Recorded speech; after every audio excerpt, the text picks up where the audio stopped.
I've never seen anything work as well as this. There's nothing I was taught in medical school or beyond that helps as many people as this does to the extent that this does. And I just want to get this information out to as many people as possible so that people can just be healthy and they don't need the sick care system. They don't need their doctors to just be healthy. You should be healthy anyway.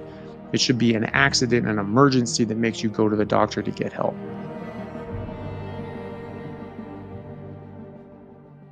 Humans are more omnivorous than carnivorous.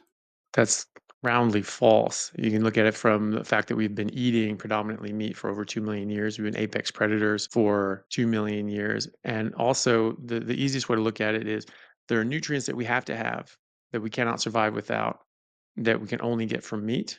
But there's nothing in plants, fungus, outside of the animal kingdom that we have to have that we cannot get from meat. So we have to have meat. We can survive on other foods or other substances that people may call food, but that doesn't mean that that's what's optimal for us.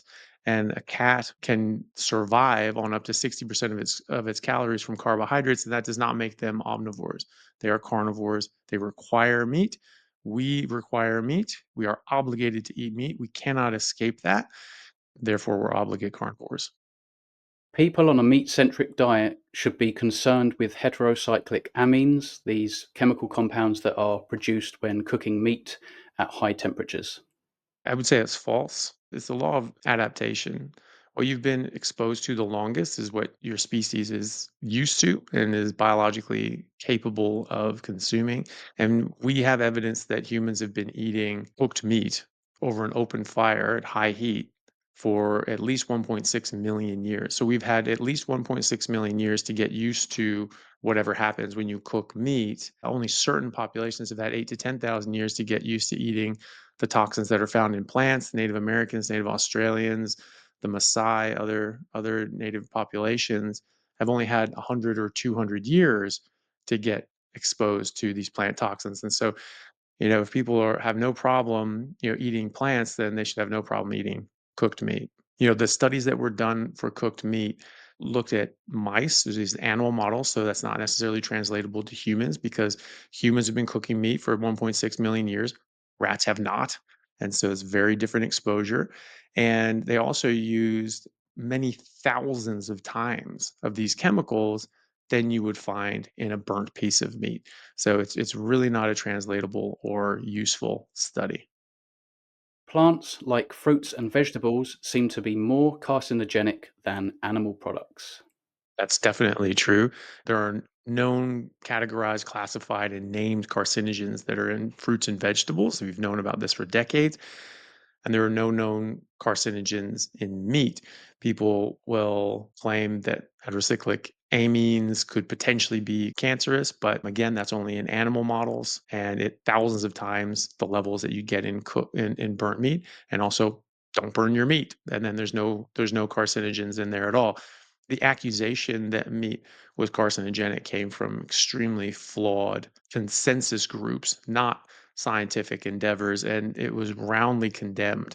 The WHO decision saying that processed meats was roundly condemned, and it's processed meat, so it's processed. There's something added to it. So if it were a risk of cancer, then it would be the something that they added to it, not the meat itself. Otherwise, just meat itself would be carcinogenic. And University of Washington did a study looking at the entire body of information with over 800 studies, and they found extremely weak, tenuous grasp on this connection between processed meat and cancer in the vast majority of studies, so that there's no connection whatsoever. And the WHO actually pigeonholed and cherry picked a couple dozen of these studies that made it look the way that they wanted to. And in fact, if you look at those studies, most of those didn't even show a connection with meat and cancer. So that's completely false that meat increases your risk for developing cancer. But we know plants have carcinogens. So even if it's a small increased risk, we know that they have carcinogens, and there are no carcinogens in meat. Yeah, it's interesting because I always say when you buy a packet of tobacco, it says 70 known human carcinogens. And I always say Mhm. to people, that kind of don't understand where I'm coming from with my lifestyle and diet, that's not just because you smoke it. That's because a lot of plants contain that amount of carcinogens, you know? Yeah, sure. Yeah, I mean, the cigarettes, you're adding formaldehyde and other sorts of things as well to the drying process, but it's a nightshade. Tobacco is a nightshade. It's a poisonous plant. You try to eat it, you're going to be in trouble. People who pick tobacco, they get a lot of these chemicals soaking in through their skin, and you can actually get quite sick. I was at George Washington's house in Virginia, and it's a historical site now, and they still had some of these tobacco fields and things like that, and you were allowed to sort of go and play around and pick a stalk or something. And they said, be very careful because these chemicals can soak in your skin and make you very sick if you're not used to it. And so, yeah, I mean, it's a well-known phenomenon. Yeah. All oils in a bottle are contraindicated in human diets. I would say all plant oils that are in a bottle are contraindicated, especially the ones that like the manufactured highly processed seed oils that are an invention of the last century or so. Whenever you're adding something new into the diet, you need to be very careful that it may cause harm. And there was no studies done, there was no testing done, there's no safety assessment on these things. They just added them into the diet and thought it would be fine. You can't make assumptions like that. So if we're looking at what we've been adapted to longest, seed oils just don't even make the cut, because I mean some of these oils have come up in living memory, and so obviously that's not enough time to adapt to this. And you're adding a lot of hexane and bleach and all these other chemicals to that process. I think you have to prove that it's safe first before you add it to the food supply, instead of just seeing if it causes enough harm and then withdrawing it, like we did with trans fats. Trans fats have been around for 100 years, and they only just were made illegal in about 2020. So that's not good enough. You're causing a century of harm, and without even checking if it's good in the first place. So things like olive oil, we've been using that longer, but in a lot of areas, people didn't use much olive oil to eat. It was actually sometimes used topically. People in Greece were putting their hair on their skin, things like that. I mean, you can go back to reading the Odyssey with Odysseus coming back from the Trojan War, and there's olive oil in there, and it's not once do they talk about him eating olive oil or putting it on his food. It's using it as moisturizer and a hair tonic, and they talk about putting oils in your hair and your beard and all these other sorts of things. That was typically olive oil, and he does not say once about eating olive oil. It's all about eating rams and sheep and goats and things like that. Carnivore dieters do not need to worry about iron overload. Yeah, no, it's unless you're heavily supplementing, then you will just get the correct amount of bioavailable iron that happens in meat. Heme iron is very bioavailable, and that's because we're designed to eat it.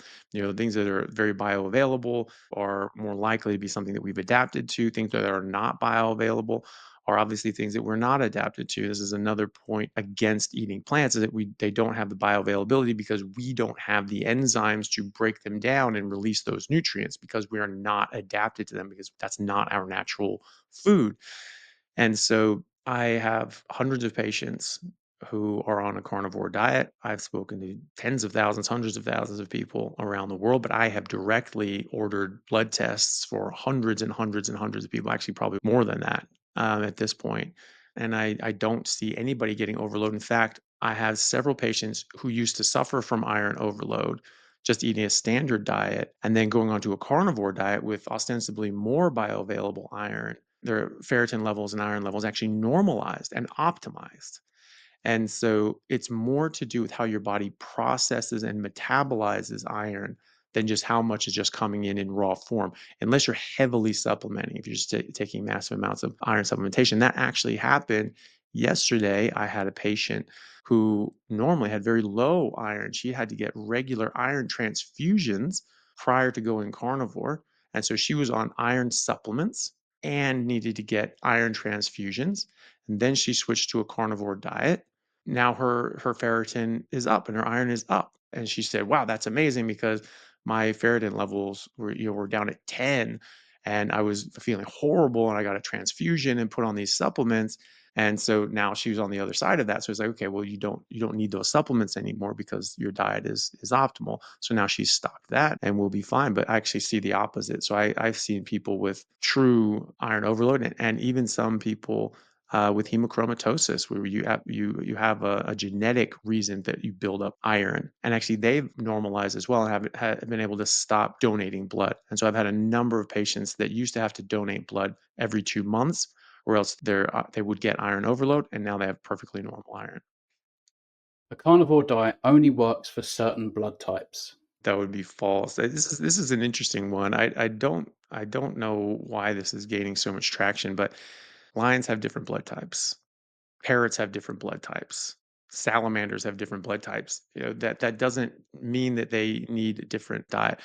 I guess the argument is that, well, if you're O type, that's an earlier hunter-gatherer sort of blood type, and A is as post-agricultural, so you're more used to things. Well, my dad is type A, my mom's type O, and I'm type A. So what the hell does that mean? So I'm AO, and I've only eaten meat for the better part of a decade, and mostly eaten meat my entire life. And the thing is, they're saying that type O comes from hunter gatherers and type A comes from what? We're all hunter gatherers. It's not like it came from a different species and we just commingled somehow. All of us are hunter gatherers if you go back far enough. They're saying that the A type is a newer adaptation with agriculture, but you have A types, O types, and all over the place. It's not like every single European has type A, and every single Australian Aboriginal has type O or anything like that. I mean, these things mix in and mix around, and just because you have O or you have A, like my mom is type O. So she just has a perfect straight line to hunter gatherers. There's no agriculture in between. Like her dad's a Swiss farmer. Families were Swiss farmers. So no, that's not the case. And the difference in blood type is it's one protein difference on the surface of your red blood cells. And so just one protein difference on the surface of your red blood cells is not going to fundamentally change your entire digestive tract and whether or not you can process fiber or not, or if you require B12 or not. Saying that, well, no, type A, so you can be a vegetarian, you just don't need B12.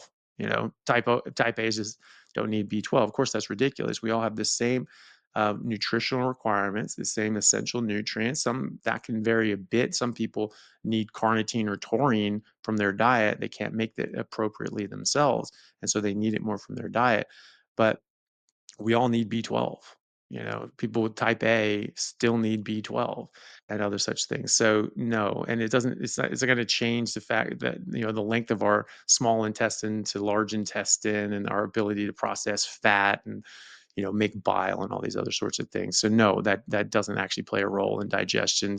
Food is species specific. It's not blood type specific. Because again, all animals have different blood types as well. There are some edible plants that don't contain toxins and defense chemicals and anti nutrients. So that's false. They all contain defense chemicals and anti-nutrients, all of them. That is their natural defense. It's just that some of them are less toxic to us because we have more defenses against those toxins specifically. We do come from an herbivorous past, but that's like 8 million years ago. And we were eating a more omnivorous diet up until 2.5 million years ago. And then Homo habilis went full apex predator. And that's actually what really launched our evolution to becoming taller and smarter and larger brains and more technologically advanced. Because we had to be, because we needed technology in order to hunt these big animals and cut them up and dry and preserve their meat and things like that for the rest of the year. We've had some exposure to plants, but then we were mostly eating meat for about 2.5 million years, especially when you're talking about people in the northern areas and the Arctic circles during the ice ages, which we know a large body of humans, Homo habilis, went north into the ice during the first ice age when that glaciation period started increasing. So we know that people have been living in those circumstances. So we've had less exposure to plants. We've only had about 10,000 years to re-expose ourselves to plants. And then certain populations, like from Europe and China and elsewhere, that have had more, the Indus Valley, that have been exposed to these plants longer, have built up a little bit of resistance. And that's why you see disparities in health outcomes from people from native backgrounds versus post-agricultural backgrounds. So people from the Maasai tribe when exposed to Western food, they have a far higher rate of chronic disease, diabetes, cancer, etc., than European population is doing. That's the same with Native Americans and Native Australian Aboriginals, etc., because they've only had 100, 200 years to get exposed to this, or maybe not even that. There's some Maasai that are only this generation are being exposed to these sorts of foods to any great degree. While you can build up some defenses towards these toxins, that doesn't mean that they aren't there.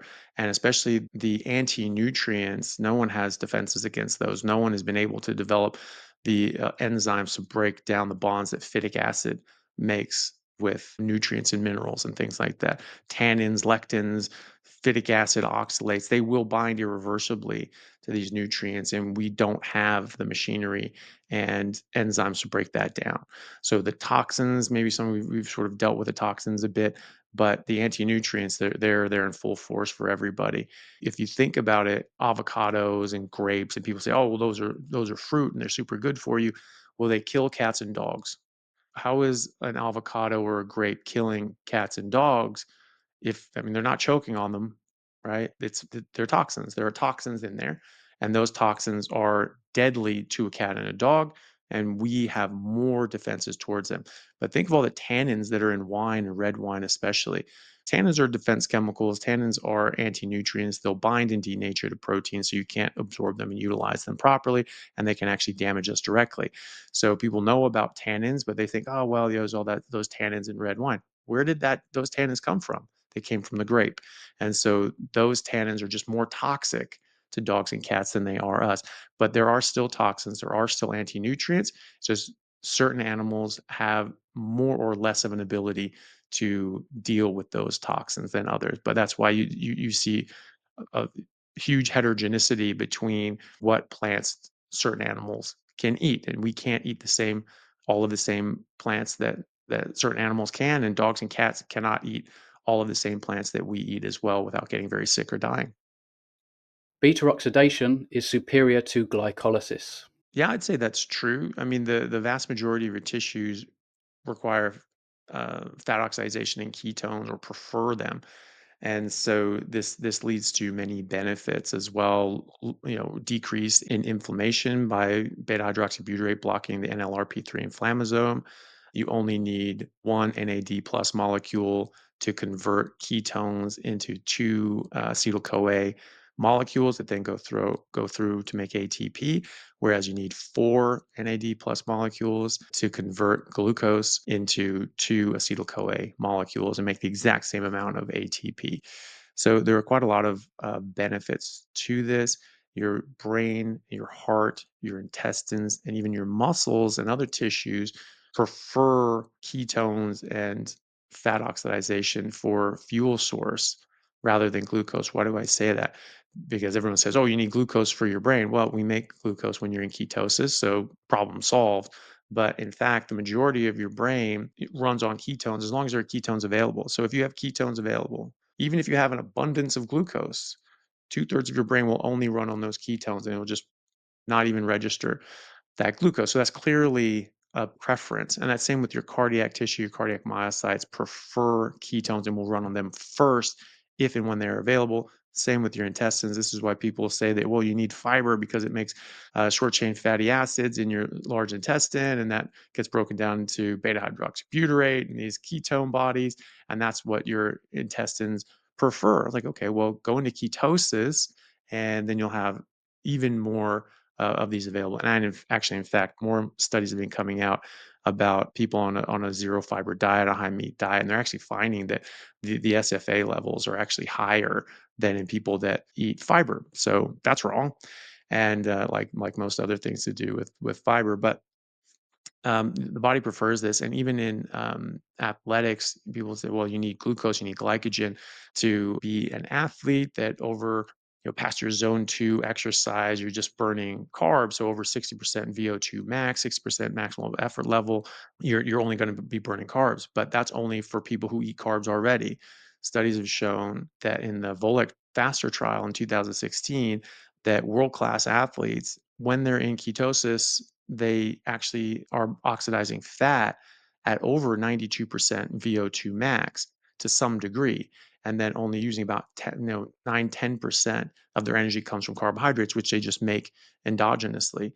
And so your muscles actually prefer fat oxidation as well. And you make your glycogen as well. In that faster trial, they actually looked at muscle glycogen levels in the ketone and the carbohydrate group in people that had been properly fat adapted. And they found that the muscle glycogen levels were exactly the same for the carb and the keto group before workout, directly after workout, and then 3 hours after workout, after recovery from their workout. And the carb group was eating carbs and sugar and gels, and the keto group were just letting their body do it naturally. So it is it is a complete and utter myth that you need to eat carbs in order to have carbs available for exercise. That's a complete and utter falsity. Herbivores, ruminants, and hindgut digesters, they run on fats and not carbohydrates, glucose. That's true. So no animal, not even termites, are able to make cellulase, which breaks down cellulose, which is fiber.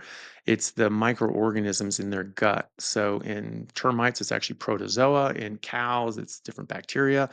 And so it's the bacteria, the protozoa, the microorganisms that make cellulase and can break down the fiber and eat it.